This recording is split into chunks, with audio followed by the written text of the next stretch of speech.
actually came through the body. The force was unbelievable. It's as if it's not a human that's doing it. Somebody has walked over your grave.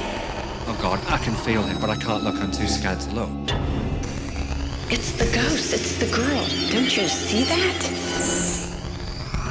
Something more unnerving than you could ever imagine. Question everything. Haunted, weeknights at 9 on Discovery Civilization.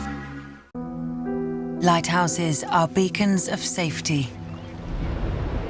But a lighthouse can harbour a darker side. A secret history.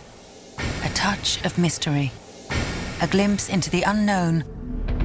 Or encounter with the unknowable.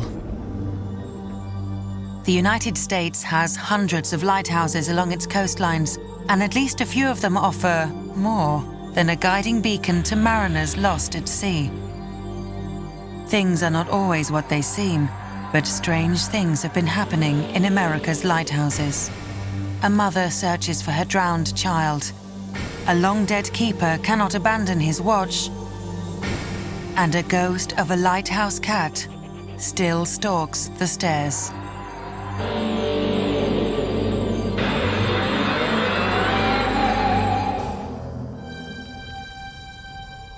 At the end of the 19th century, lighthouses were built all along the eastern and western coasts of America, particularly on the rocky, shipwreck-prone shores of New England and Oregon.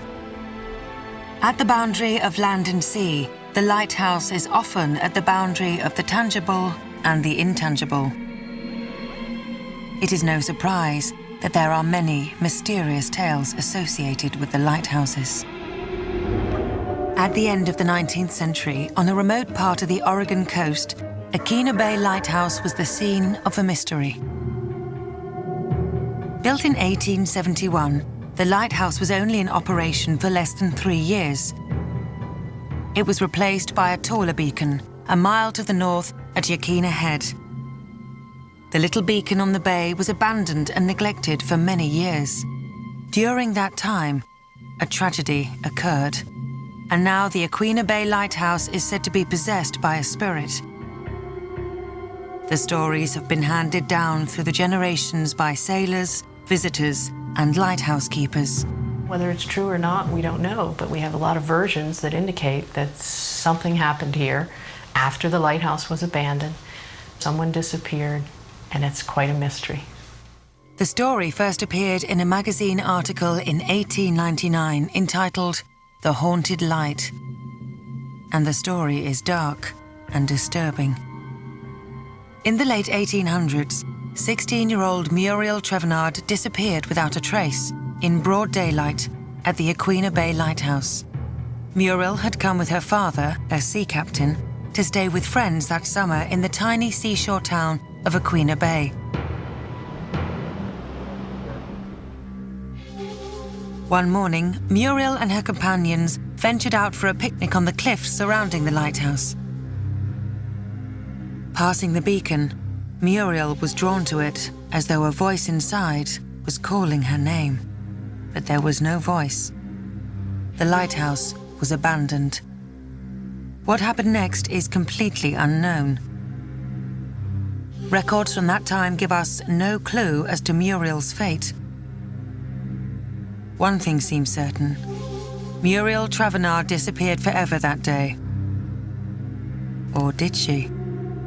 There are reports that her spirit still roams here. We don't know where she went bodily, what happened to her, but it seems as if it was a tragedy, whatever it was, and perhaps her spirit remains on to solve that mystery. I had heard the story or the legend of Muriel. I had a friend visiting from out of state, and we were just passing through the park looking at the sights. I was driving, and we both kind of glanced up at the lighthouse up where the beacon is, and we saw this white ephemeral shape just kind of floating by the windows at the top. I told her then the story that it was supposed to be a haunted lighthouse, and she confirmed we probably saw the ghost. A trick of light, or a spirit on the roam. Witnesses at Aquina Bay know that they have seen something extraordinary. I frequently hear stories about ghostly experiences that people have had. One of my favorites, actually, was a couple that I met here visiting the lighthouse one day. Told me the story of their daughter's wedding. They said that during the wedding, they had their daughter come down the stairs in her wedding gown, and they took pictures. And that when they got the pictures developed, there was a ghostly image in the photo behind her daughter that looked like a woman. They thought it was Muriel. I was pretty astounded that I actually got to see her. I think I saw a ghost. Over 100 years ago, something or someone took the life of Muriel Trevenard.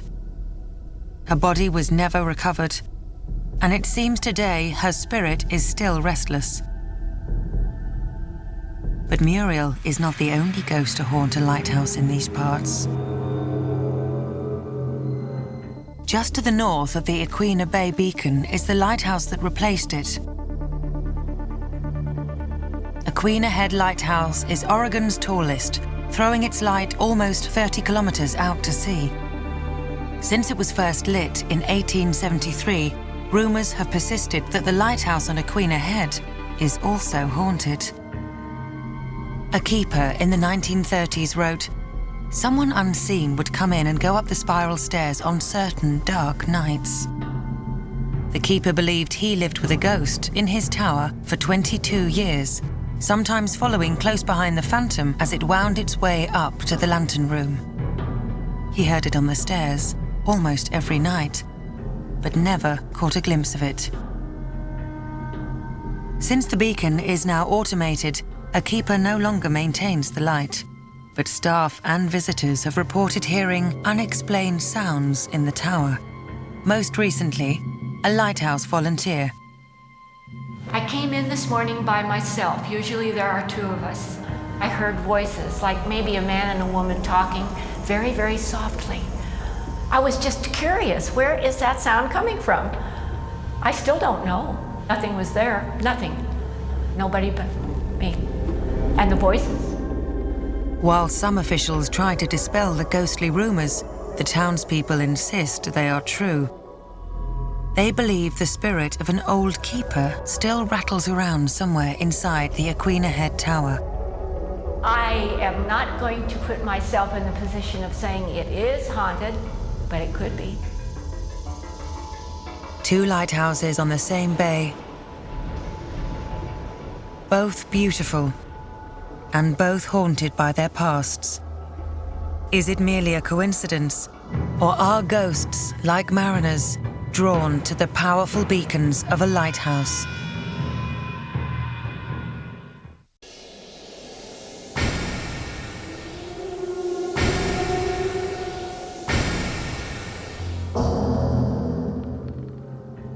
What can stir the imagination like a lonely lighthouse perched high on a cliff overlooking the sea?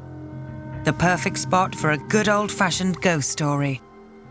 I think that people love ghost stories, and particularly lighthouse ghosts. The isolation and the lonely spots that they're typically in sort of lends itself to ghost stories getting started. Lighthouses are romantic, and ghosts are romantic. The romance of lighthouses often lies in the spectacular beauty of their remote locations. Hasita Head is no exception. About a 3-hour drive from Portland, past miles of isolated beaches and a rocky Oregon coast, this remarkable lighthouse is majestic, just like the scenery itself. Hasita Head Lighthouse and Keeper's Quarters perch on top of a wedge of rock jutting out into the Pacific Ocean. Here, it isn't the lighthouse that's haunted, it's the Keeper's Quarters. The house was built in 1894 and has been restored and is now a bed and breakfast. Guests are treated to everything you might expect at an upmarket B&B, but sometimes they get more than they bargained for. Over the breakfast table, some have told stories of a strange visitor to their room, a brush with a mysterious ghost known as Rue. Rue's been here a number of years. This is the urban legend. This is folklore at best. But the stories have been passed down just like every other story that has come to be a legend. And Rue's very much a part of the history of this facility here. According to the legend, there was a lightkeeper's wife who lost her only child. The girl drowned either in the cistern or was lost in the ocean, and the mother was distraught with grief and killed herself. There's actually an unmarked grave out here somewhere for the child. Some have looked, but no one knows for certain where the child is buried. I believe that this area in here is where the gravesite is. Even the young girl's name is unknown. But many here believe both mother and child are an inseparable part of Heceta Head's tragic history. This is not a real old lighthouse. And people tend to think that the older a lighthouse, the more haunted it is. But this lighthouse is only about 100 years old. It was built in the 1890s. And it was a very difficult life for the keepers at that time because it was so isolated. It was a good 15, 18 miles by a wagon road to get to any civilization. And so that sets us up for the idea of mortality. It was very hard for children here, and it seems as if some of the early keepers lost some of their children in infancy and early childhood. And this has led to some speculation that maybe there are some spirits roaming the grounds here. There's the history of someone dying, and then there are the experiences with the ghost. And generally speaking, the experiences with the ghost uphold the historical background very well. Historians have tried to match up the folklore around the ghostly sightings with the early records from the lighthouse. I think the legend goes back to the tenure of Frank and Jenny DeRoy. He came here in the late 1890s as an assistant keeper and then went on to become the principal keeper. They were here a very long time. She came as a young woman. She probably lost a child during that time. So I think that it may be her that people think they're seeing here. I don't get wrapped up in trying to prove or disprove of the ghost stories.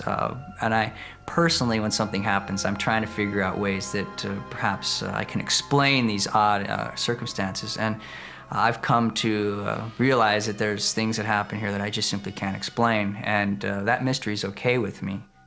Many visitors have strange tales to tell, and they weren't all believers to begin with. The interesting thing, this is the part that really gets me, is that the people who have the most intense experiences with the ghost were the people who came in skeptic at first. Like myself, they came in disbelieving that ghosts were possible. Heceta Head is well known for the ghost. Other people that have come in don't believe in it, and I'm sure that they leave still not believing in it.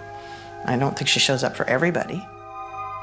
I think that that's one of the things that's very particular about the spirit world, is it will only hit you when you're least expecting it. I've never seen an apparition or anything conventionally ghostly. But there are certain times when I'll be sitting somewhere and there's no choice. You have to look. We've had guests who have had her come sit on the bed. They'll be sitting on the side of the bed, and all of a sudden there's an impression beside them on the bed. And some people have enjoyed that. Others have come screaming downstairs, what's going on? So definitely is a spirit here. I've caught glimpses of her out of the corner of my eye. I've never faced her face on, but I've felt her in the room. As I saw her, I would have swore that she was human. I would put her at the very turn of the century, the early 1900s. And I have seen her. I turned to the gentleman behind me and he said, "Did you see that?" And I went, "Thank you, Lord, someone else saw her." She was bending over, fluffing the pillows on the bed. And she was dressed in the black, it was an all black outfit though. She seems to be searching for something, and possibly it's the child she lost. Or possibly the child's grave. Rue's search keeps leading back to the house where she may have once lived. She has been seen all over the house. One of my worst experiences was in the attic, and I didn't know where the light switch was at this point. I was a new employee here, and I had to go up there. It was enough to make me gather my cool and walk all the way across the attic with my lighter out. You can see 15 feet across the room, and on the opposite wall was a face. And when I got there, it wasn't a face any longer. It was just the wall. There was nothing there. But I swear that first moment I saw it, there was a clear as day face staring at me. The best known sighting of her came when there was a workman up in the attic doing some repairs, and he was at a window. This is probably where it happened, in the attic, perhaps at this window.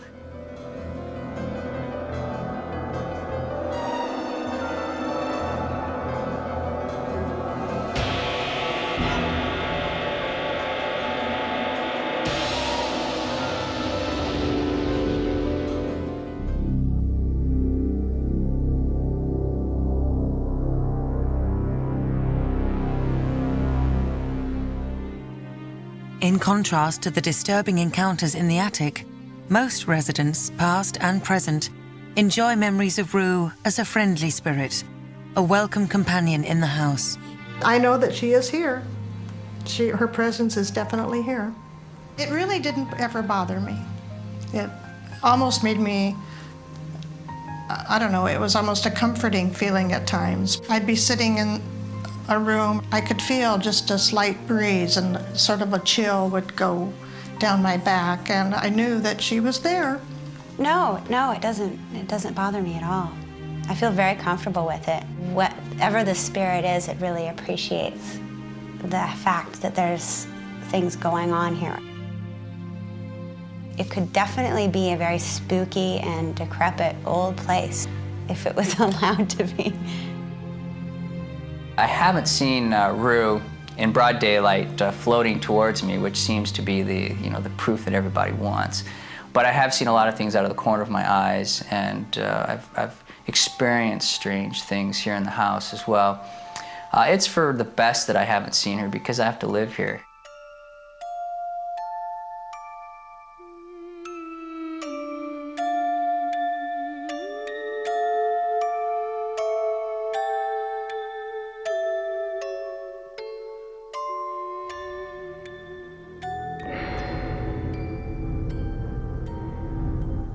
The western coast of the United States has been shaped by the forces of the Pacific Ocean. In Oregon, in at least 2 lighthouses and 1 lightkeeper's home, people have felt the presence of other forces that no one can adequately explain. But ghostly sightings are not limited to the West Coast. On the other side of America, on the Atlantic coast, the state of Maine has the highest concentration of lighthouses in the United States. But one lighthouse stands out for its dramatic location and its ghostly legends. There are a lot of stories here that are unexplainable. I definitely say Owl's Head is one of Maine's haunted lighthouses. To find the pine-covered cliffs of Owl's Head, journey up the Atlantic coast, an hour north of Portland, Maine, straight through the heart of lobster country. On your way, plenty of lighthouses perch on the rocky shore. This is Curtis Island Lighthouse in Camden. The island is home to a wildlife refuge and bird sanctuary, but it's no refuge for ghosts. This is Marshall Point Lighthouse. The story around this town is that a murdered teenage boy is seeking revenge and is on the prowl for his assailant. But this particular ghost is not drawn to the lighthouse. As we get closer to Owl's Head, we see Breakwater Lighthouse. At its doorstep, a mile of granite blocks discourages most visitors. Finally, a beacon comes into view. Owl's Head is home to one of Maine's most mysterious lighthouses. Even its name remains a mystery. Perhaps early explorers imagined the eyes and beak of an owl on the rocky outcroppings. Whatever they saw is not evident today. What is apparent, however, is that someone has been tending the lighthouse when no one is supposed to be there. Over the years, I've had a lot of keepers tell me stories about Owl's Head. And one of them is, of course, the mystery of the footprints. It's been told to me many, many times over that mysterious footprints appear, especially after a light rain. And the mystery is they only go one direction. They come up the ramp, they go up the stairs, and they get to the tower. And then if you continue on, you will find that the brass has been cleaned and the lens has been cleaned. Now that is a mystery. To me, it is possible that the presence of a lighthouse keeper could still be, in some form, still present at a lighthouse after his death, because they were so emotionally tied in with those places. I don't know the explanation, but it's not that much of a leap of imagination to me to think that in some form they would hang around to take care of that light.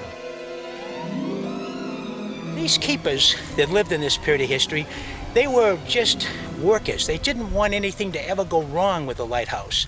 A man that was dedicated knew that if anything fouled up with equipment or anything fouled up with his light, that a disaster could occur.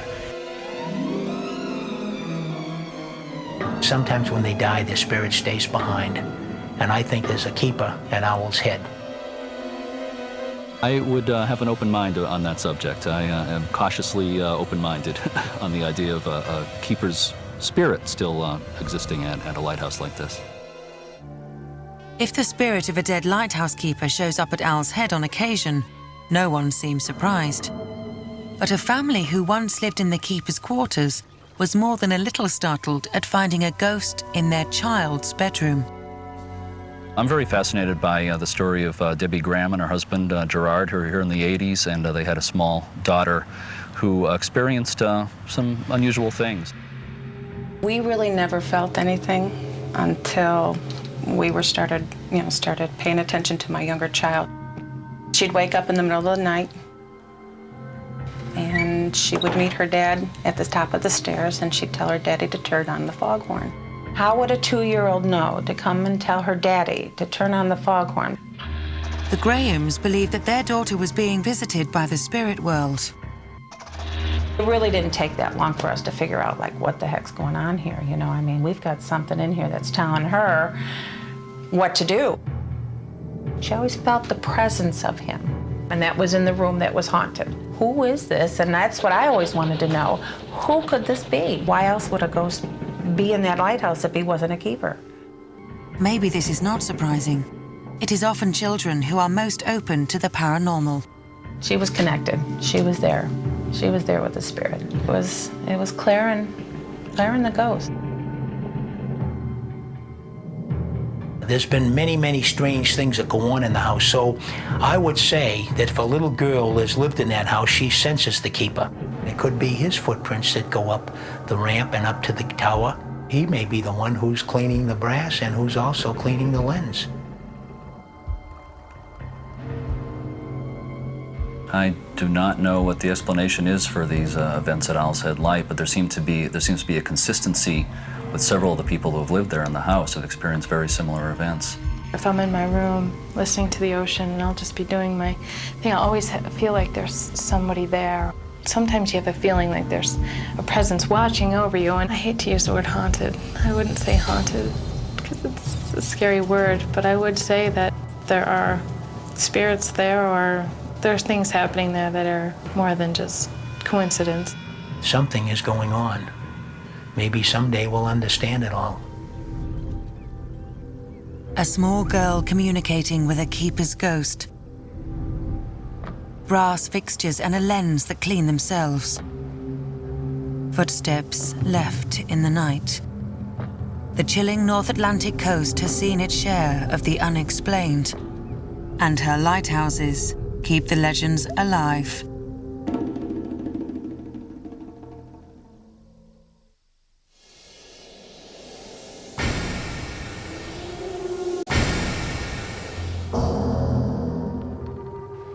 No one can say when this beacon was first suspected of being a haunted lighthouse.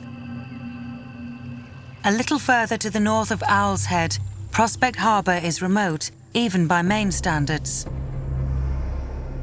About 5 hours from the city of Boston, it is nestled in the craggy seacoast, just a few miles from the Canadian border.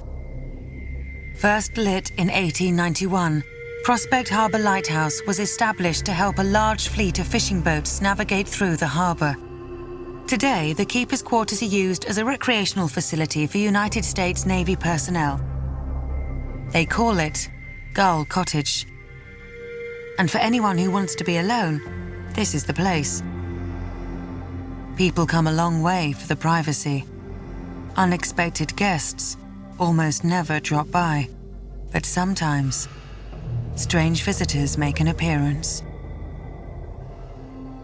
I would agree to speculate that the spirit of the last lightkeeper probably exists here. If somebody does happen to hear something or see something that maybe happens without any rational, immediate explanation, don't rule it out. Many believe that the last keeper, Captain Salty, still keeps a watchful eye over his lighthouse. He's still going up at the light, whatever hour he needs to check on something. He's still checking downstairs, doing, you know, whatever's involved in keeping that light on and keeping track of this house, he's doing it. There's not the spirit of some disgruntled individual who's hanging out here, who's just waiting to do whatever. He very much enjoyed his job, and he may in fact see no reason to stop. He's just keeping track of the light, straight up. He's taking care of this place. If people hear things or they see things moving, that's who I would attribute it to. Dawn Perry manages Gull Cottage. She hears few complaints, but sometimes guests offer comments or ask questions like, what exactly is going on around here? I hear a lot of our guests comment about they heard a door closing and it sounded like the closet door in the guest room or the door to the guest room. Lights coming on after they've turned all the lights off and gone to bed, which I don't doubt that they've heard and seen these things. They're very convincing to me when they describe it. We keep journals available to our guests here at the cottage for them to write their thoughts and their experiences down, not just about the hauntings, but just in general. Captain Salty visited us last night, moving 2 of the statues and closing doors. You could feel his presence in the air. One sign of Captain Salty's presence is found here. He will sometimes take possession of these hand-carved wooden statues. Peering out to sea from an upstairs window, they seem to have a mind of their own. They do move. I know that. Nobody seems to know when they were placed there or who carved them. I tried to find that out. They'll be looking straight ahead or out toward the ocean. Then when you wake up in the morning, they'll be turned, each one, just the same amount of degrees, and they'll be looking toward shore. Janet Chanel, herself a descendant of a Prospect Harbor lighthouse keeper, was once a guest here, sharing the cottage with a friend. She said every time we come, we line the statues back up, just in case somebody has touched them. And she said, they will move. When we wake up in the morning, they will move. And if a spirit that is restless in the universe plays with the figures, that's okay with me. I'm not ruling that out. Most people who have spent the night at Gull Cottage feel a very strong atmosphere in the house. Those people are so attached. They've given their lives to this place. It's what they were. They lived here, they worked here, it was everything. So, you know, perhaps their spirits still do linger here. It may be hard for someone to let go of everything that they knew.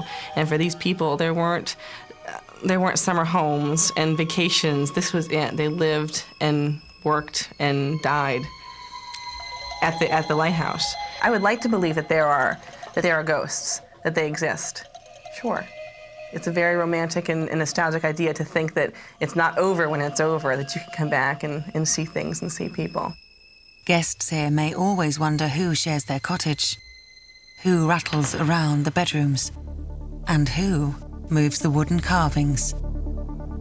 If I were a ghost, this is a place I would pick. The Atlantic coast of Maine is harsh and lonely.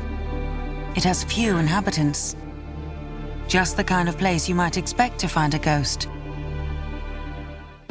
But further south, far from the cold water, lobsters, and solitude of Maine, we find Florida's Panhandle region on the Gulf of Mexico.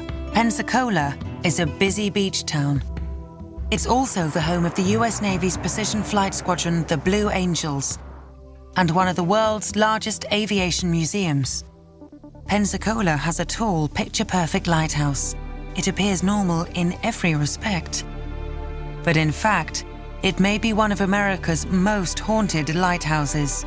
It's a real fine line between your imagination playing with you versus what is really happening. If we got a spirit or two spirits here, apparently they're benign. They're not harmful. Nobody's ever been harmed.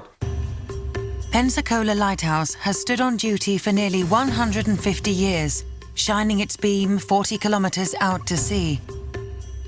Although the tower rises over a Navy base, it's managed by the United States Coast Guard, which maintains the building while trying to rebuff persistent rumors that the lighthouse is haunted. Everybody likes to think that, just because it's as old as it is, it's been through as much history as it has, there's bound to be ghosts here. We have lots of people who believe very strongly that it is haunted. We have other people who are less believers and more skeptical. Local residents like to tell the story of an incident that took place one hot summer night in the late 1800s.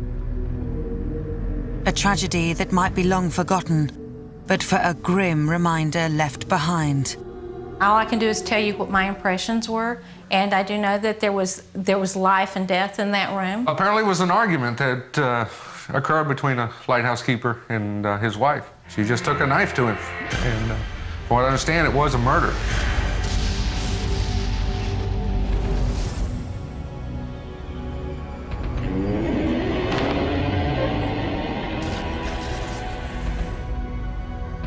This was probably not the first time he had attacked her. Yes, it was murder, but I would call it self-defense. That's where the stain came from, on the floor. As long as this house is standing, as long as that floor is in there, that stain's gonna be there. I know they've tried to scrub it. It always comes back. It comes back in the same spot. There's definitely an evil, bad feeling in that particular room. An evil, bad feeling, along with some century-old blood, seem to have permanently stained the mood here, as well as the bedroom floor. And it marks the beginning of a series of very strange recent events. There's definitely a presence here that makes me nervous. January in this part of Florida can mean dark nights and freezing temperatures. A few winters ago, when a deep freeze gripped Pensacola, a plumber from the nearby Navy base scouted for frozen pipes. He is not the kind of man given to fanciful imagining, but he is sure he has talked with a ghost.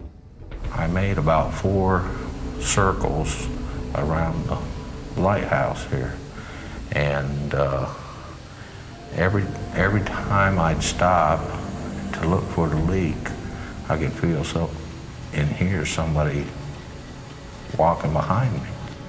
I reached down, shut the valve off. I heard something on the front steps by the front door, and I looked up and I thought it was the other gentleman working with me out here. And I says, Ed, I says, are you done yet? All of a sudden I noticed it wasn't Ed.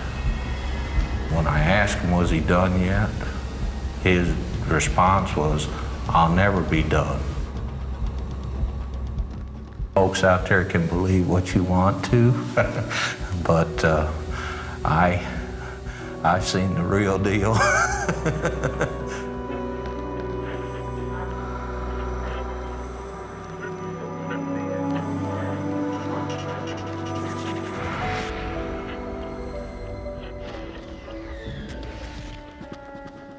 I know that this place has spirits. I can only say that now because it had to happen to me personally in order for me to believe it. It was the second Halloween that we had been conducting haunted lighthouse climbs. And I was standing right here in my witch's costume. Before I would start them up these stairs, I would say something like, Mr. Lighthouse Keeper, don't scare these people. They're just here to see the lighthouse and then they're gone. And all of a sudden I feel on the back of my right elbow, I got 3 distinct taps. And of course I turned to think maybe that somebody was there that needed my assistance, but there was nobody there. So I was touched by the ghost. But you don't need to be touched by a ghost to feel its cold chill. Early one evening, a startled young girl caught the attention of a veteran lighthouse volunteer. She and her family had seen an image of a lady in white up on the second catwalk of the lighthouse. The volunteer explained the lighthouse was locked and empty, but the young girl insisted there was someone on the tower. She seemed to think right away that it was a ghost that they had seen. Finally, when I heard footsteps myself, when I was here alone, I became convinced that we really did have ghosts. On yet another night, the beacon unexpectedly went dark. An emergency call summoned the man in charge, accompanied by his wife. That night, the light was reported extinguished. We got the call and we came back. And when we came up to the door, she said we had locked somebody in. It was a man, like an older man's voice, a gruff voice. I said, no, there's nobody locked in there that I know of. The closer we got, the louder it was, yet my husband couldn't hear it. My main goal was just getting the light back on so the mariners could still steer by it. I said, well, there is somebody inside. They are frustrated. I can hear them, and they're not happy. We opened the door and turned on the light, and everything went silent again for her. I walked in and was just chilled, head to toe. I said, no, there's nobody in there. He found nothing, absolutely nothing. Sometimes I'm a Downey Thomas, and I've heard like everybody else that I've heard bumps and I've heard noises. You know, and sometimes maybe things I might have thought were footsteps. Things that just can't be explained. You can't put a finger on it, and I have to physically see it in front of me to believe it. But still, you just can't shake that feeling sometimes. You know, it's very strange. What I feel at this lighthouse, it's as if somebody's right behind me, but there's nobody there. It's kind of like somebody's whispering, somebody's chattering, but they're not there. You know, it might be a touch, it might be a tug on your clothes. Just, there's all these subtle little things, but nothing concrete, you know? Nothing concrete. But if you have a sensitive disposition, you may believe you have felt a ghost. Pensacola is an attractive beach resort with a strong military presence. Not the remote, windswept lighthouse setting one would imagine sighting ghosts. But spirits are everywhere, especially when the circumstances surrounding their deaths involve murder. Travel due north from Pensacola, about 2,000 kilometers, and you'll encounter another large body of water. Lake Erie is one of the Great Lakes in the northern central part of the United States, across from Canada. Here you will find the lighthouse at Fairport Harbor, Ohio. These waters can be as rough as the sea, and the need for lighthouses along the Great Lake shores was once considered equally important. It seems that no matter where they were built, there will always be lighthouse stories. I think this building is very old, and there's a lot of history here. If you start thinking back to all of the history and, you know, the people that lived here and what they did, you know, that might be a reason why you feel a little bit more of a presence. This is kind of like a castle, like in Europe, you know, an old castle with all the history behind it. We have our lighthouses. One of the ghosts at Fairport Harbor Lighthouse is not what you might expect. Prowling around this light station is one of the most unusual spirits you'll encounter anywhere. Do I believe in ghosts? Well, there are a lot of things that happen that are unexplained at the lighthouse, so it could be. One of the strange things that happened at this lighthouse was the discovery of a body. We were running some plumbing over to this air conditioning system, crawled back in about 3/4 of the way in there. It was dark, you know, it was a place that nobody had been for maybe 150 years. So, yeah, it was unusually frightening. I noticed something on the left side of my head. I turned just slightly to see what it was, and there staring at me in my face was the face of a cat. It looked to me as if it was there for at least 100 years. It was very old. The teeth were still intact. Its ears were up. It was indeed a cat. It's a bit, you know, spooky. The discovery of the cat's body was initially a shock, but it made sense of some of the strange noises and sightings around the lighthouse. What's going on here? Here's a mummified cat, and, you know, there's a story of a ghost cat that has circulated for so long, and needless to say, it really scared me. The cat had been haunting the lighthouse for many years, but was there another spirit in the building?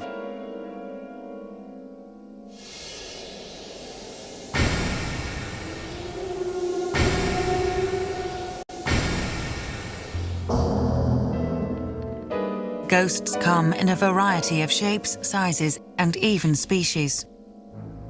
Fairport Harbor Lighthouse appears to have spirits of every sort. About 20 years ago, the lighthouse took on a new curator. When Pamela Brent moved in, what she didn't know was that part of her job was to live with the unexpected. I moved in with my husband and 2 sons in 1987, and our basic job was to take care of the grounds and handle tours here at the museum. Nobody else really ever talked about it, so there wasn't like a feeling of there was a ghost here. There wasn't anything preconceived to me that there were going to be ghosts here in any way, shape, or form. I just did not expect it. It was about a year before I actually saw the cat itself. Just kind of gray and more the tail and the rear end, and it just kind of dashed in front of me, and I just kind of stopped for a minute, thought, okay, maybe it was just something I'm tired or something like that. I was coming from the boys' room and heading towards the living room, coming around the corner, and I saw the cat just right about there. Just knowing I didn't have an animal here, I was like, no, I can't be seeing this. Considering the age of the building, there had to have been spirits somehow attached to the building. And in this case, it was a cat.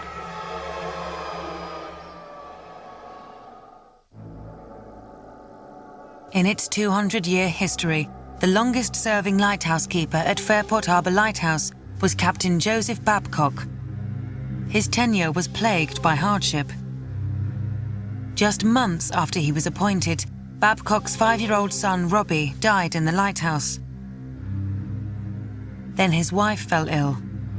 While she was bedridden, he gave her several cats. And just before she died, her favorite one disappeared, perhaps into the basement. And we think that might have been one of Mrs. Babcock's cats.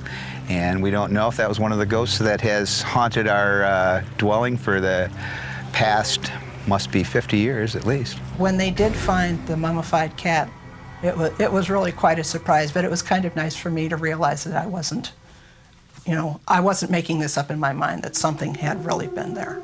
And we finally had physical proof of it, too. And if the bizarre cat story isn't ghostly enough for Fairport Harbor, another presence seems to be lurking in the lighthouse, making itself known in a downstairs hallway. Before the cat, little Robbie Babcock died here as well. The only time I ever had forebodings and feelings was downstairs. The spirit that was downstairs, and he seemed to be very angry, whoever it was. You could feel anger down in the lower northeast corner. It could have been the child. There was a young boy who had died here at the home. He was the son of one of the last lighthouse keepers, and he died, we believe, of influenza. Whether they believe in ghosts or not, everyone believes there is a strange atmosphere in this lighthouse. It's a little creepy here. At night, it's very quiet. You think of all the history and, you know, what's around you, the lighthouse, and you just get this feeling. People have told me that at times when they're in here, they have an eerie feeling. Eerie is a word that people use a lot. Right in that hallway right there, it was just this eerie, creepy feeling. I don't even know how to describe what I was feeling. It just was just eerie. When I turned the corner, it just came all of a sudden. It feels like something passes through you almost. I can't tell you whether it's haunted or not because I have never seen a ghost personally. There are people that say that they have. Many times when I've been in there, I've heard noises, and I'm not sure exactly what they're from. I really wanted to get out of the lighthouse. I'm very convinced it was a ghost. Definitely it was a ghost. Is this place haunted? You can draw your own conclusions. There is something about a lighthouse that gives us hope, that gives us comfort. A ray of light across the water that leads to safe harbors. Yet lighthouses are lonely, and the people who live in them are removed from the comforts of a town. Perhaps their remoteness makes them susceptible to myth. Or just maybe they are the perfect places in America to be a ghost.